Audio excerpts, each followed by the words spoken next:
Hey everyone, it's day 20 of the Solstice Fast, which means there's only one day left. And in this last day, I'll be eating salads, more or less. The Sattvic version of a salad won't have any spring onions in it, won't be adding anything too far from eating natural fruits and leaves. Nothing away from a fruitarian diet in it. But it'll be a nice step in between eating cooked food, which we've got planned for the next day, which is, I believe, um, oranges are so yummy. Going to be the Monday, which will be just before Christmas Eve. My partner will be making sweet potato fried rice. Which sounds amazing. It was a meal we saw them eating in an anime called Demon Slayer. And I'm looking forward to seeing how that tastes. Got some tofu that's been marinated today, all in preparation. Done some interesting marinades. A lot of garlic, ginger. I done a sushi marinade today. Some wasabi paste with some ginger, some soy sauce, some tamarind paste, some coconut. Oh, what was it called? It was something amino, coconut amino for sweetness. It's all going to be delicious, and I'm looking forward to the flavors. I tasted a little bit of chili today because I was going to put Thai chili pepper in it. Decided not to in the end, as it burned my lip. It was that strong. I forgot. Before I started the fast, I actually built up quite a tolerance to these chilies, these Thai chilies, and they were a really good addition to a meal. Now that I've just done 20 days of fasting and just fruits and water, it's heightened my sensitivity to the point where I really don't want that. So I took it out of the sushi marinade, decided that was not a part of it, and was already spicy enough with the wasabi. And I decided to include it in a separate marinade, which had no spice in it, so it spread it out a bit more. But yeah, that was a shock to the system. I'm glad that I found out now rather than when I take a big bite of the thing. But yeah, last night and today been juicing oranges. Didn't realize how many I'd actually bought. There's tons. A lot of them were in bad condition because I got the entire giant box of them for a tenner. Right, £10 if you're not from Britain. That's what a tenner is. The state of them wasn't too great, so I've been eating one segment from each orange to make sure that it's okay before I put it in. Don't want any dodgy oranges spoiling the whole batch. And while doing that, found some really, really tasty ones. Some of them are very sweet. They're not actually oranges. They're mandarins. Or tangerines or something. I didn't really ask what they were. I just saw a big box of them and asked how much. Hmm. Yeah, been a very enjoyable fast. More enjoyable since coming off of the water. I have to admit, the water fast is not as much fun. What does feel good is how clear, clean your body feels, how clear your mind feels. And it does feel really nice to have that time to shift things that are inside of you that don't belong. Get rid of everything that's not you inside of you. That feels great. But then coming back to having fruits and natural sugars feels a lot better. Got a lot more energy to burn. I was still going to the gym just to do regular-ish type workouts, nothing strenuous, while doing the water fasting. But today felt like I had a lot more energy, was able to do a lot more. I actually started doing brain training in between, where I was doing the Duolingo app. So there's the speed course on it. You do like matching the words at speed. And I found that I was able to do it a lot better today while doing like 9 reps of each for lifting like arm curls.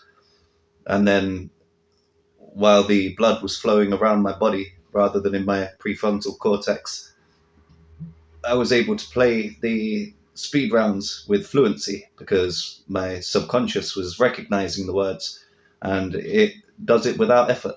You don't need to put thought onto it. As soon as my prefrontal cortex tried to control the situation again, slowed it down, because you need to have faith in the subconscious. The subconscious knows what it's doing. The prefrontal cortex won't allow that. It needs control. It needs to. Wait. Let's check this word first. But I haven't checked. Slows it all down. Can't translate everything like that. You need to recognize it. It's a fluency. You need to recognize things, not control things. And that felt like a nice breakthrough this morning. The another thing I saw that was pretty awesome. There were guys giving out free Qurans. There's a tent that was set up. I've got an image. I'll chuck it up. It's it had on the side that terrorism has no place in Islam. The making a point of the fact that I think they had the Quran 532 that anyone who needlessly takes a life, it's as if they have killed every man. Whereas if you save a life, it's like you've saved every man. And the underneath was something along the lines of terrorism, rape, and needless abuse or harm has no place in Islam, and terrorism has no religion. And that is solid. That is truth. That is what I like to try and tell people. Don't judge the book by its cover or by the people that have been portrayed to you in the media. And it's good that these people as well were specifically making a stand and saying, look, they are not us. The media will have you believe that the religious scriptures are the cause of everyone's fighting in the world. And truthfully, it's the media that is the cause of everyone's fighting in the world. They're the ones that polarize everything. People that follow the scriptures, people of the book, or people of the books, because I love all the books, the Torah, the Quran, the Bible, Old and New Testament, the Rig Vedas, or the Bhagavad Gita at least. I haven't read every scripture, but I will at some point. I love all of them. Everything that I've read of them, everything that I've heard of them in audiobooks, even things like the Emerald Tablets or the Kabbalion, the Hermetic Wisdom, the Book of Thomas, the Gnostic texts, the Essene Gospels. They are brilliant. All of it's alluding to the same thing. There's many ways to the top of the mountain. And it's good for people to be making the distinction between what is real and what is fake. There's a lot of people out there don't understand the difference. They don't realize that there is a difference. What they believe is that what you see in the media is actual news and not scripted. Trouble is, it is all scripted. I've shown that in the previous video. I could show many examples. The news is definitely scripted. And what they portray on it is almost like a test of mind, a testament, if you will. Something you need to be able to do in this world is recognize what is real and what is fake. And if you can't, then you'll keep going round and round in circles. That's the way it works. We repeat the samsara cycle, as they say. You get reincarnated, or perhaps not even incarnated into a different body. Maybe it's resurrected. There's people that believe that you get resurrected into the same body and given another chance. But if you don't figure it out within a certain amount of tries, then that's it. You'll be moved on to another body. It's like, we've given that a try many times, you're still not getting it, move on to something else. Well, truthfully, how would any of us know which way it works? What we do have available to us, though, is many books that will help us, because the guidance in there is good advice to be able to live a good, decent life. You don't need it. This world wasn't created in a way in which you need to be able to read and write in order to be able to ascend the problems. It would definitely help the more tools that you have at your advantage. But you can be a good person without scriptures. You can be a good person without following a group of people. And generally, if you are part of a religion, there will be times that test you, because there will be people doing things that you can't condone. You'd look at and you're like, this goes against what I've been reading in the times that I've read the books. And it's important to call people out on things that don't fit. When people are being fake, not always good to put people on the spot, but maybe to try and remind them, like, hey, is this really the right way of doing things? Is this something you can say with a clear conscience is the right way to behave?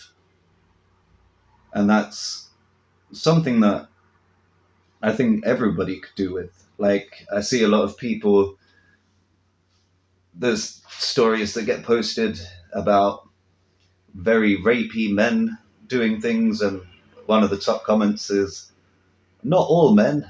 And it's like, yeah, we kind of get it. But perhaps a better way of getting that point across is saying, that is bad. They are not us. This is not an accurate representation of what we are. This is something that we will stand up and say is clearly a sin, clearly without any good nature within, clearly without God, clearly without virtue, actual virtue, not signaling virtue kind that you seem to get on social media, with the actual virtues. This is not something done by a person of the book. This is behavior of an imposter. This is fake. Men that act in that way towards women. This is fake. There's so many people in this day and age that know how to behave. This is not how to behave. That is a fake representation of man. That is not what man should be. That is not what people should aspire to be. More people are saying things like that, then who can disagree? Like, it's not man versus woman anymore. It's not just echo chambers of, not all men, yeah, but this and that, because you're refusing to accept that there is even a problem here. And it's like, well, no, we should accept that the problems are here. It's the media that tries to gaslight people, not us. We can accept that there is problems here because there are a lot of things that go on and a lot of disgusting things. There was that thing in France where there was a guy who was on a website advertising people to come sleep with his wife while she was passed out because he drugged her. Like, these things happen. Now, whether that's part of the simulation or not, it's still something that we have no proof that it didn't happen, and they seem to show a lot of proof that it did. So it's like, definitely condoning that kind of behavior would dirty your soul. If you can say in good faith that there's no problem with that, then you really need to question where your faith lies.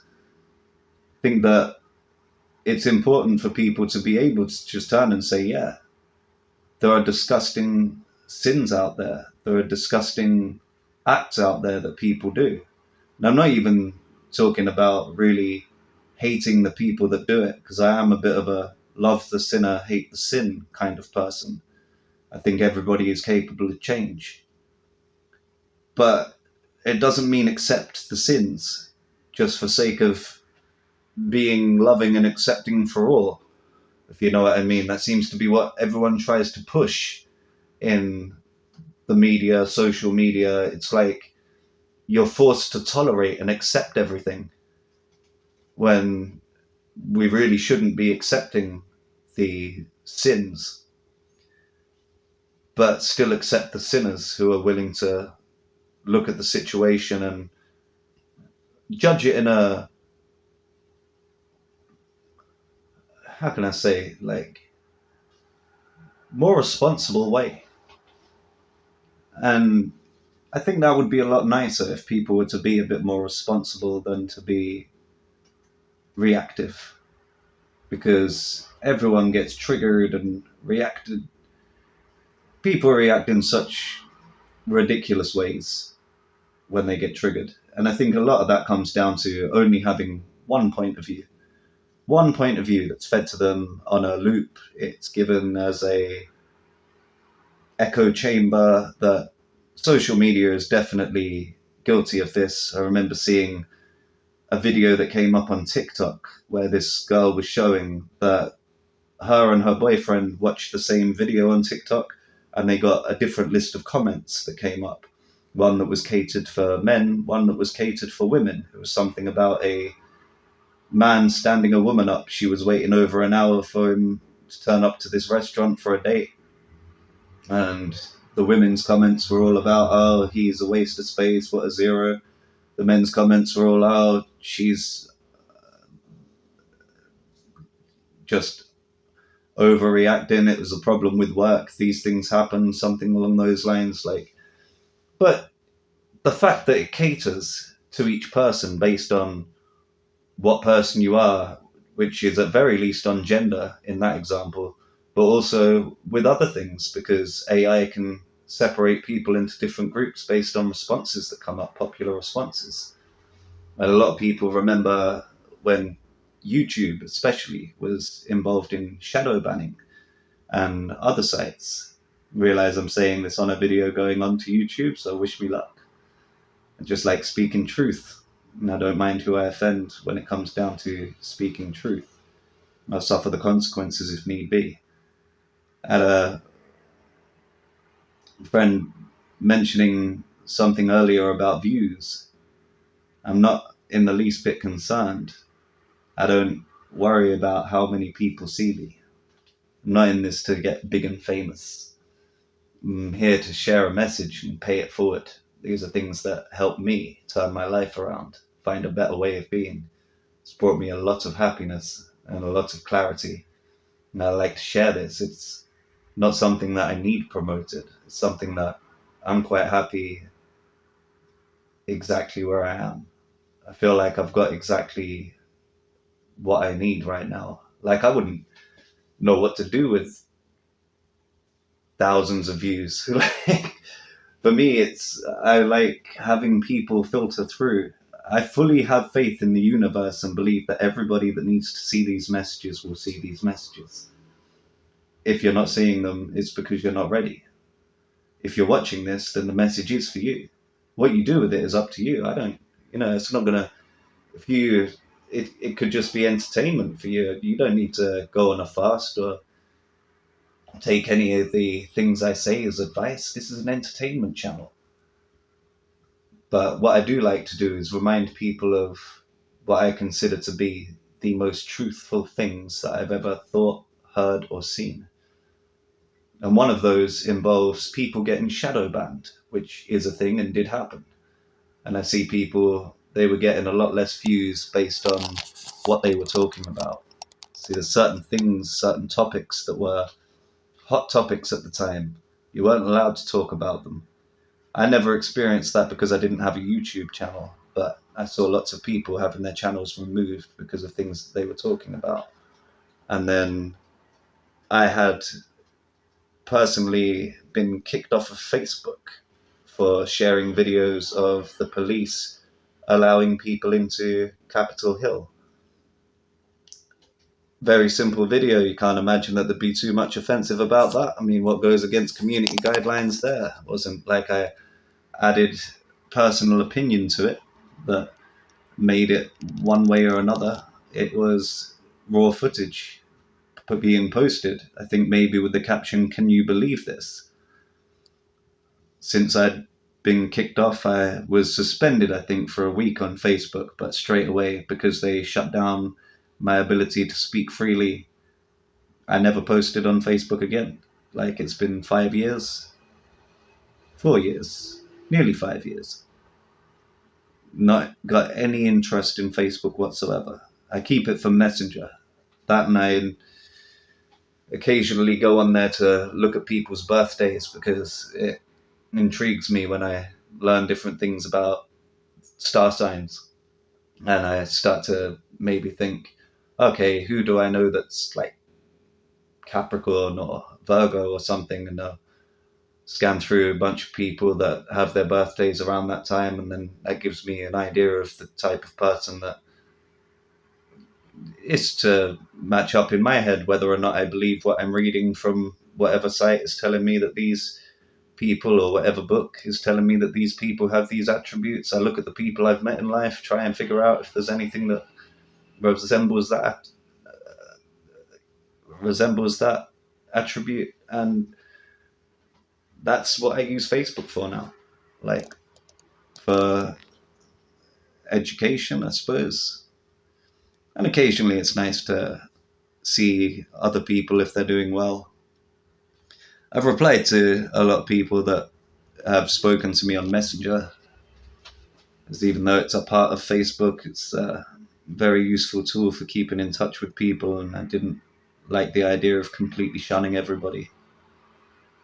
But still won't post on Facebook. Like, yeah, I do practically no advertising for my videos. So if you have managed to find this video, it's very, very low chance of it being seen. So you've done well. Like, you must be ready to handle this information. I don't think that this is the kind of information I should be pushing out too much in the mainstream. It's something you find your way to when you're ready. It's not something that I think needs to be, everybody needs to hear this and do these things. It's a very niche set of topics. And I love what I do. I'd be more than happy. I think the only goals I really have is getting to enough subscribers to do live streams, which will happen in good time. That's not asking for anyone to go out, share, or anything like that. I believe it's all going to happen in good time. I'm getting more and more comfortable with doing these talks that I've done over the past 20 days, where I've just turned the camera on, minimal editing, maybe removing a couple of unsightly bits that snip a bit off of the end, where I'm looking away from the camera trying to find the button to turn it off, or increasing the volume if I think the volume's too low. And that's it. Like everything else, it's like I've got to practice having no control over the editing. It's once it's live, it goes out. And when I'm ready, that's when my subscriber count will suddenly flash at me that it's ready, and then ready to move on to the next step. But I've only been at this for something like 5 months. I've come a long way since my first video. My first videos, at some point I might go back and just make a little collage of all of the different mistakes that I made, how many times I've messed up on my words and said the wrong thing, made strange noises, all sorts. Like, things have happened in the background that have caught me off guard. It's all been a great learning process, and I feel that I wouldn't want to rush it. It's a bit like if you're raising children. Yeah, the beginning stages may feel like things are a lot of effort, and you feel like you're maybe getting nowhere. But when those moments pass, you're going to miss those moments. Like, I really enjoy the stage that I'm at now. There's a lot of things that I can get away with without having to worry about upsetting thousands of fans or something along those lines. Which I gotta say, that's the thing that I'm looking forward to the least. I enjoy being a small channel. I'd like to continue being a small channel, finding the right people, because it's people that are interested in the topic enough to have found their way here. You notice maybe I don't ask people to like, share, and subscribe my stuff. I don't particularly want you to. It's, you're gonna feel it when you've got inspiration one day to share something that I've said, and it doesn't bother me whether you tell someone in person, share them the video, or even make your own video about it. All of my videos here are under Creative Commons. If you're not sure what that means that they're not standard YouTube licensing. You're free to take anything that I've made here and make what you will of it. I'm interested in paying forward the information that I received that helped me. I'm not interested in profiting off of it. Like, yeah, being in a position where things are sustainable would be brilliant, but I'm in that.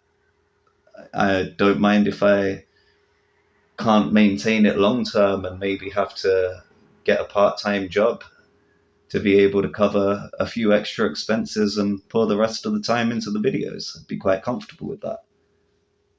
I think that that would be a happy life.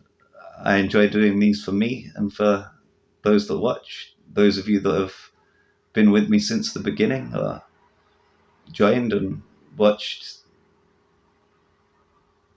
even just one, even those of you that have just watched one, even any of you that have enjoyed stuff that I've had to say, like, that feels good. That feels better than being some kind of what would word be? It's not really a celebrity, is it? But I really hate that word. I don't want to be one of them. They're too far removed from real people. I'd much rather just be a real person that makes videos. That's much better. And I don't have the same kind of dreams that you would expect from most YouTube stars. I think that comfortable living is definitely the way. And I get that because I do regular fasting. Regular as in like at least once a year, but it's been a lot more recently. I think this one was definitely needed because I had pains in my side and they have subsided now. Take the pun, always take a pun. The pain is gone. It doesn't feel like there's that area that was tingling anymore. The fast has been good overall. I wouldn't recommend people do it for as long as I've done it. I recommend if you're new to fasting, just try for a day. That's it. Like, if you can do a day and you feel good at the end of it, maybe go for two. Maybe go for a weekend, something like that. But start slow. Don't charge into it head first like I did. An Aries by nature. That's what I'm going to do. I'll always take something to the extreme, push the boundaries. It is what it is. But I have to remind myself to calm it down sometimes because it's not good for you to do that. What would be much better as well is not to jump straight from the standard Western diet or standard American diet, the SAD diet as they call it. If you jump straight from that into something heavy like fast, it can cause you some serious problems because you get a lot of detox symptoms that'll all hit you at once. And when it does, that is not pretty. You get a lot of mucus wants to make its way out of your body. Because once your lymphatic system gets moving again, you find that there's lots of things that have just been stored away, just been brushed under the carpet. It's far too busy to deal with any of that. So it just gets encased in mucus and put somewhere. And this can be a lot of the time the cause of a lot of problems. Like, I used to get tendonitis every year in this arm, and it was to the point where I'd move my wrist like that and I'd hear it creaking. It'd be horrible. And I used to have to take naproxen, which was a very powerful anti-inflammatory that you could only get through prescription. It wasn't the nicest of tablet to take either. It was something you had to take with food, I believe. I always tried to take tablets with food anyway. I haven't taken tablets now for years. And one of the reasons that I think I was getting the tendonitis was down to the amount of bread that I was eating. Because a lot of what I was eating was wheat based. Or I was eating cakes a lot of the time, or McDonald's and other rubbish. And what I ended up with is a lot of food that was toxic, a lot of chemicals that were toxic in my system. And your body tries to do its best to keep those away from the organs that it can cause damage to. So we'll put them with in your arms, your legs, or your waist. So I think that's possibly why they call it a waste. It's where all of the waste goes, all of the waste food. And yeah, I think that in one sense, like, this world is all about positive body image and try and be accepting of everyone in their current state. And it's like, yeah, okay, I'm down for that. But don't gaslight people. Still, what's wrong with having positive body image and work towards maybe eating healthier? They're not going to tell you that. They want you buying all this rubbish. There's still the people that are earning profits off of selling it are the ones that have these shady deals backstage with all of the people that are giving this medical advice. Doctors are scared to advise you anything to do with food. I like vegetable police. The what did he have? Pancolonitis, and he went to the doctor, found out that he had pancolonitis. Said, "Oh, well, thank God you know what it is." This is Casey from Vegetable Police. He's like, "Oh, you know what it is, so okay, what should I stop eating?" They're like, "Oh, don't worry, it's nothing to do with food."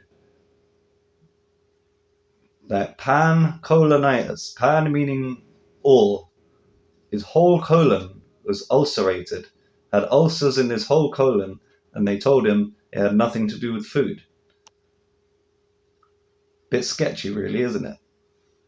And when it comes down to Western medicine, a lot of the time, what they advise and what they advised him was take these painkillers, and if the pain gets too bad, we can remove a section of your colon. So basically, quieten the messenger, and if that doesn't work, cut a whole section of your body away, which would inevitably give you more problems, which would then cause their sales of other medicine to go up. Now, I don't think that I'm being anti doctor here or anything. There's doctors and nurses that are worth their weight in gold because of what they do, what they deliver. But when it comes to food and drugs, like pharmaceutical drugs, it's a business. The doctors are told to mind their own, or they'll have their license to practice medicine removed from them, so you can't really blame them in a lot of ways. Some of them maybe could, depending on the doctor, but as I say, hate the sin, love the sinner. We're all looking at trying to do better in our lives, or looking out for other people in one way or another. And yeah, it doesn't take being part of a religion for that. It doesn't take having a book to have love and compassion for other people. That's something that comes through having a connection to your senses. There's a lot of people who are disconnected from their senses. There's a lot of things they do to try and desensitize people in this world. I mention this quite a lot because I think it's very, very relevant at all given times. One of the things that made me into such a monster in the past was insensitivity. Maybe I'm exaggerating to say such a monster, but I've definitely gone through very dark times, and a lot of that was down to lack of sensitivity. And I think a lot of that was down to growing up in a council flat with a. I mean, my mum fed me well and did her best, but there's only so much you can afford when you're in those places, and there's only so much available to you in the supermarkets at that range. I always got cooked meals, which was better than some of the people that I knew. And I think that a lot of the food that was given to us and a lot of the food that we ended up latching onto as comfort foods when it came to looking after ourselves, they were the kind of foods that would desensitize you. It's the kind of place where you end up drinking tap water because you can't afford much else. When you can, you get something like a bottle of Coke, which also not great for you. In every which direction you're taking in poison, and all of these poisons are dulling your senses down, your body realizes it's in an environment where it needs to be tough. And you've got to be tough. Tough skin is less sensitive. And I think that the best way to change our ways when we find ourselves in positions of not liking the direction we're heading in, not enjoying the way that we make other people feel around us, and missing the basic fundamentals of being able to feel it. Not being able to feel it at the time, but only as an afterthought. This is signs that your senses have dulled. And there's so much that they give you. A lot of the Western medicine will just dull your senses. And in order to come back to your senses, we really need to push the drugs to one side. And that's even a lot of the recreational drugs, especially the psychoactive drugs, the ones that cause you to feel an excess amount of certain emotions, to almost burn out the fuse, so then other things don't touch the area. It's like what they said about ecstasy and MDMA, when it's like you flush the toilet and all of your serotonin starts flowing through your system. And then if you try and take some more straight afterwards, well, it's like trying to flush the toilet before it's refilled back up. You're not going to get much the next time. And also then you've got the recovery period. So depression for a few days as you're building back up to that point. And I'm not going to tell people what to do. I've done these things in the past and I had to go through those experiences and live them to get to the other side. I definitely wouldn't advise anybody to take these things, especially when you look at MDMA, methyl deoxymethamphetamine, I think it is. Do you really want to be taking anything with methamphetamine in the name? It may seem like a good idea at the time. I wish you the best of luck if that's the path you do choose to go down, but you don't need it. Well, I found out since cleaning my body, you can get high off of just eating fruit. You can feel better off of just eating healthy foods. Adopt a sattvic diet. Stay away from root vegetables for a while. Cut out anything that isn't going to fill you with biophotons, like fill you with light. That's a good way of doing things. But again, like, I don't want to tell people what to do. This is the place that we come to where God gives us free will. It means we have the free will to do as we please, get any experiences out there that we need to in order for our development as beings. It's the place to experience individuality. And yeah, I do believe that our Father who art in heaven would be happy with us choosing Him, or choosing to do good for goodness sake. But it's got to be a choice. Can't force anyone. Everyone will make their way there in their own time. All we can hope really is to maybe say the right words to inspire the right people at the right time for change to happen. That, I think, is a lot better than trying to do things for personal gain.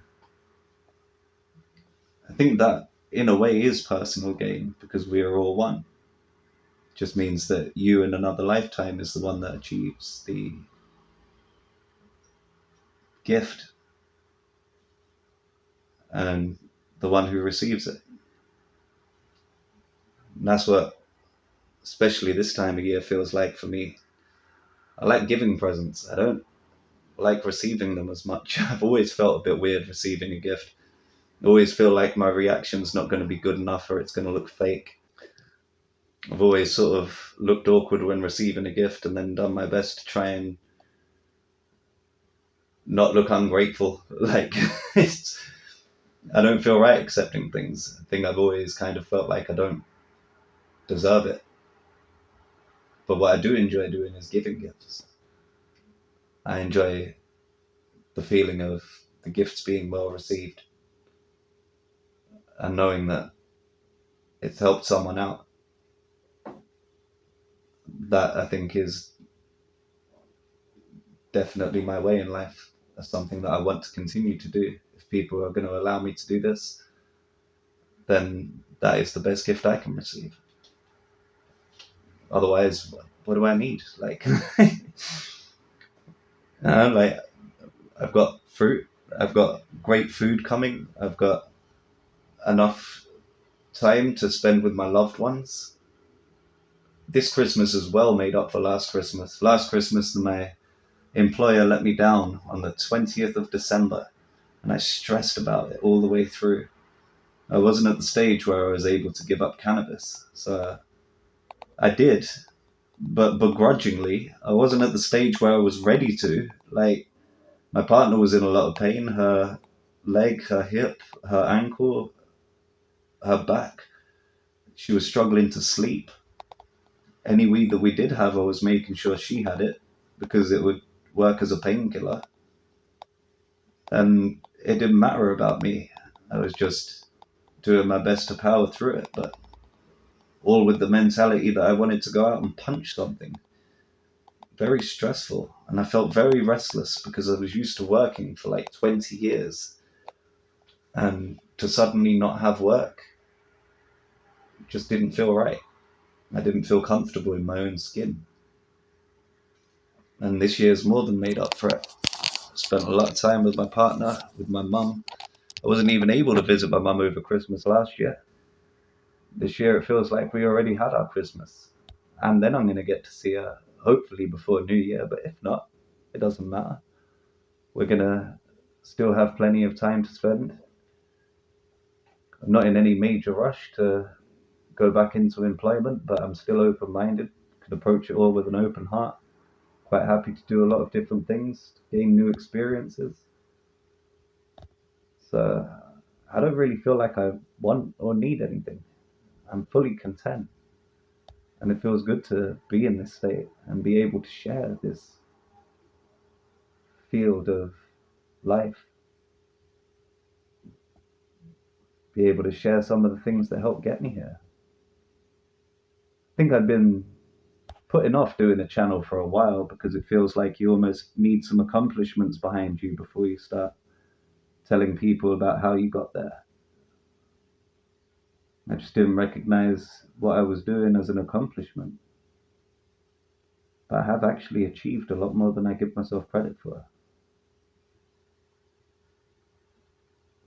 So many times in life that I felt so low and like the world was against me. And really it was me against the world. And I still feel like, yeah, the world in a way is just going round in circles. It's the clue in the name. The world keeps your head spinning, keeps you going round in circles, because the world is what they show you. The earth is what we live on. The world is the man-made society. And I like to live on earth rather than live with my head going round in circles in the world, trying to say, look at who's successful in the music industry or something, and seeing the kind of gaslighting they do where they're pushing through people with no talent or very little talent. Definitely not enough to be winning a rap competition on Netflix. If you watch that Rhythm and Flow, if you are the kind of person that would watch Rhythm and Flow, just compare the two seasons, season 1 to season 2. That's a perfect example of gaslighting. That's a perfect example of why we shouldn't just be accepting of everything, because it becomes very fake very quickly. And if all you're giving out is fake things, it's not going to be nourishing people. It's not going to be nourishing their souls. Not for real things to gain nourishment from, even if it is slightly messed around with fruit. It's the best I can do for now until I get to a place where I'm able to grow my own. I mean, that actually is a good thing that I aspire to do. Next year, I'm going to be putting a lot more time into trying to sort out some allotments. Because we don't have a garden here that I can grow things in. But I do like the idea of being able to grow my own food, be able to fully control what goes into it. I might not be able to get so much fruit from it, but definitely get some nice veggies. So yeah, that's like my two things that I'm looking forward to now. Being able to grow my own fruit and food, and start doing live streams because I would quite like the challenge. So it feels like the next step. I've been slacking a bit recently due to spending time with family and also doing a lot of things cleaning wise, sorting myself out wise. That's like I'm taking a bit of a back seat, taking it a bit easy until the new year.